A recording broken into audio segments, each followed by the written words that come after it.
BP educator, and these are the important questions, and this is the in-text question of your light reflection and refraction. So the question number 1 is, a ray of light traveling in air enters obliquely into water. Does the light ray bends toward the normal or away from the normal? तो तुम्हारी जो light है वो optically rare medium से optically denser medium की तरफ जा रही है, रेयरर से डेंसर मीडियम की तरफ जा रही है। तो मेरे को पता है डेंसर मीडियम में जाने के बाद उसकी स्पीड स्लो हो जाएगी, स्पीड स्लो होने की वजह से it bends toward the normal, और वो नॉर्मल की तरफ बेंड हो जाएगा।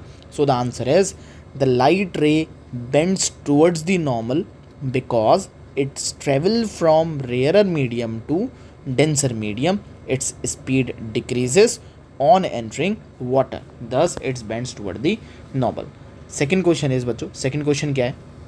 सेकेंड क्वेश्चन बोलता है light enters from air to glass having refractive index 1.50। सो तुम्हारी जो लाइट है वो एयर से ग्लास की तरफ एंटर कर रही है और ग्लास का रिफ्रैक्टिव इंडेक्स है 1.50। What is the speed of light in glass? तो ग्लास के अंदर स्पीड ऑफ लाइट कितनी होगी?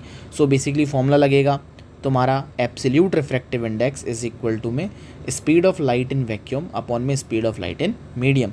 तो तुम्हें एब्सोल्यूट रिफ्रैक्टिव इंडेक्स दे रखा है ग्लास का कितना है 1.5, तुम्हें speed of light in vacuum पता है 3 × 10⁸ मीटर पर सेकेंड, और तुमको क्या निकालना है? तुमको v निकालना है, क्रॉस मल्टीप्लाई करा लोगे, v इज इक्वल टू में 3 × 10⁸ डिवाइडेड बाई 1.5 डिवाइड करोगे तो आ जाएगा 2। तो वेलोसिटी तुम्हारी आ गई 2 × 10⁸ इनसाइड योर ग्लास। ठीक है, तो एयर के अंदर ज़्यादा थी, ग्लास के अंदर कम हो गई, क्योंकि glass is optically denser medium और उसका रिफ्रैक्टिव इंडेक्स ज़्यादा भी है। ओके, नाउ नेक्स्ट क्वेश्चन देखते हैं बच्चों। नेक्स्ट क्वेश्चन क्या है? Question number 3, find out from the table 9.3 the medium having highest optical density, also find the medium with lowest optical density. तो हाईएस्ट ऑप्टिकल डेंसिटी उसकी होगी जिसका रिफ्रैक्टिव इंडेक्स ज़्यादा है। तो डायमंड का रिफ्रैक्टिव इंडेक्स 2.42 है, तो इसकी ऑप्टिकल डेंसिटी सबसे हाईएस्ट होगी। ठीक है, और वहीं एयर का रिफ्रैक्टिव इंडेक्स सबसे कम है, तो उसकी ऑप्टिकल डेंसिटी सबसे कम होगी। तो डायमंड का optical density is the maximum because it's refractive index is maximum, और जो तुम्हारा एयर होगा, एयर की ऑप्टिकल डेंसिटी सबसे कम होगी बिकॉज उसका रिफ्रैक्टिव इंडेक्स भी कम है। Now we are moving towards our question number 4। Question number 4 में क्या बोलता है बच्चों? You are given kerosene, turpentine and water, in which of these does light travel faster. तो इनमें से किस में लाइट तुम्हारी फास्टेस्ट ट्रेवल करेगी? तो याद रखना, फास्टेस्ट ट्रेवल उसमें करेगी जिसका रिफ्रैक्टिव इंडेक्स सबसे कम होगा। तो सबसे कम रिफ्रैक्टिव इंडेक्स वाटर का है, तो वाटर में स्पीड सबसे ज़्यादा होगी। केरोसिन का 1.44 है, तो स्पीड थोड़ी सी कम होगी, और ट्रमटाइन का रिफ्रैक्टिव इंडेक्स 1.47 है, तो ट्रमटाइन के अंदर स्पीड सबसे कम होगी। तो याद रखना, लोअर रिफ्रैक्टिव इंडेक्स, जितना कम रिफ्रैक्टिव इंडेक्स होगा उतना हायर स्पीड होगी लाइट की। क्लियर है कि नहीं है? सो the answer is light travel fastest in water. क्यों वाटर में? क्योंकि वाटर का रिफ्रैक्टिव इंडेक्स सबसे लोअर है।